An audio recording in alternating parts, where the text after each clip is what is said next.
Hey everyone! Welcome back to our channel. So for today's video, tuturuan ko kayo kung paano gumawa ng personalized subscribe button sa inyong mga mobile phone. Katulad nito.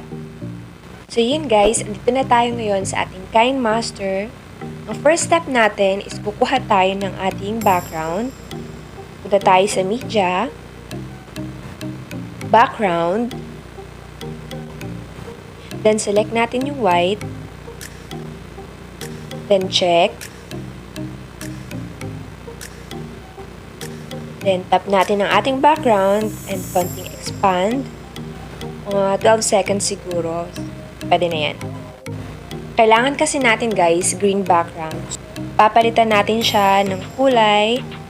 Then, tap natin ang ating solid color na white. Then, check yung green. Then, check. So, yan guys, kulay green na ang ating background. So, ang ating next step is kukuha naman tayo ng ating white background. So, pupunta tayo ng layer, media, then background ulit. Insert natin yung white. Then, pahabain lang natin siya. And i-crop natin. So, parang rectangle siya. So, yan. Nagawa tayo ng rectangle. Ayan. Let's check. Then, tap ulit natin ang ating white background. Medyo sagad lang natin siya hanggang dulo. So, lalagyan natin ng in animation. Enter slide up. Lalagyan natin siya sa 0.5. So, ayan. Let's check. So, ayan. I-test natin, guys. Next naman natin is logo or ang ating YouTube photo. So, pupunta tayo ng layer, media. Then, hahanapin nyo lang yung mga sinave nyo mga photo na igagamitin natin. So, yun, i-adjust lang natin siya. Lagyan natin sa harap. Ayan. Ayan. Kung okay na, then, in animation. Ayan. So, ito try natin yung pop. Or, pwede kayong humanap ng iba kung ano yung sa tingin nyo maganda. Ayan. So, ayan. Scale up na lang.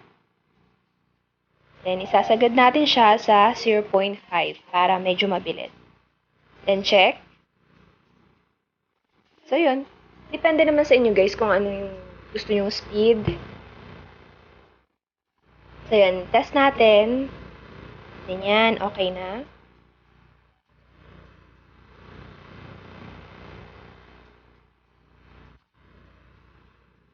So, yan guys, pag nag-pop up na yung photo nyo dyan, post nyo ulit.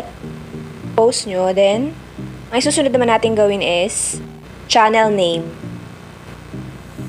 So, pagka ang YouTube channel name naman, pupunta ulit tayo ng layer, then text. Then, itatype lang natin yung ating YouTube name. Like, sa amin, Tony Joy Vlogs.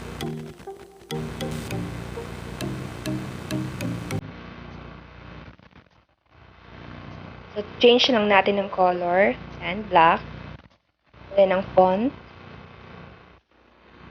Hanap tayo ng maganda. So, yan. Okay, yan. Then, konting adjust.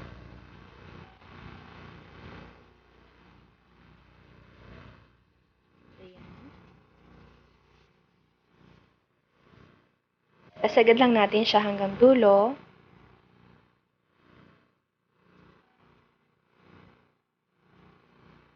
So, pupunta ulit tayo ng in animation. Enter slide. Enter slide right. Yan. Bibilisan lang natin to guys. Yan. So, i-test natin. Ayan. Yan, pwede natin tong isagad hanggang dulo kasi babawasan din naman natin siya.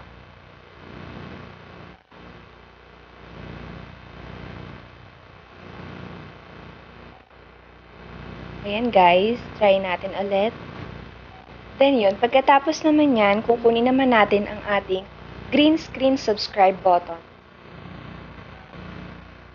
So, pupunta tayo ng layer, media, then hahanapin naman ninyo yung dinownload yung green screen subscribe button.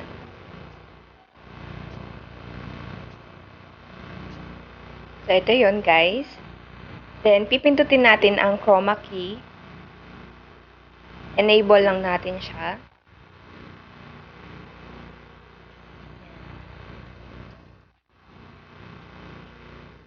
So, ayan siya.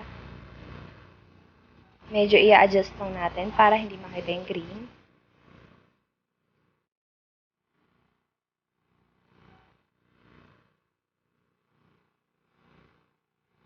Yan, adjust lang natin siya kung saan siya magandang lagay.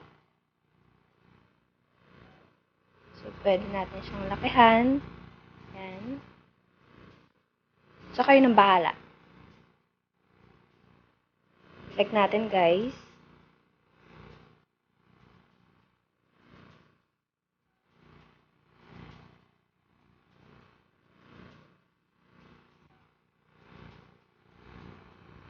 So, yan, guys. Yan. Stop muna natin. Then, konting adjust. Yan.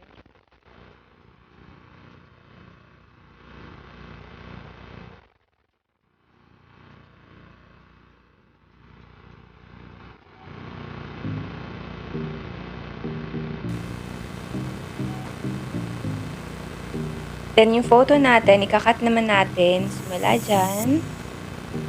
So, yun guys, kakat naman natin siya. Frame to right. So, yan. Then, check. Out animation. I-fade natin siya. Medyo sagad lang natin para mabilis. Next naman natin is yung white background. Ganun din. Frame to right. Then, out animation. Fade. Okay. Then, yung atin namang YouTube name. Cut din natin siya. Trim. Out animation. Fade din. So, adjust din natin ang ating time. Ayan. So, 0.5. Pero, depende rin sa inyo, guys, kung ano yung gusto nyo. So, yan, guys. Try natin. Yun, guys. Kung happy naman na kayo at okay na yun sa inyo, pwede nyo na siyang i-save.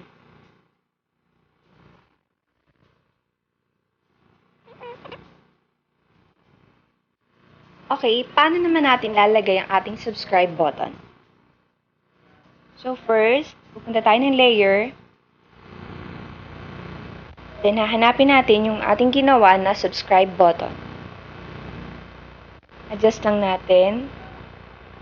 Lagyan natin ating chroma key. Enable lang natin ating chroma key. Adjust lang natin ng konti.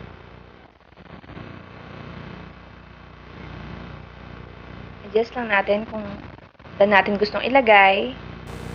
So, yun. So, yun lang guys. Sana may natutunan kayo sa aking content tutorial. And please hit like and subscribe. And syempre, and tap the notification bell para updated kayo sa aming mga videos. Yun lang. Bye!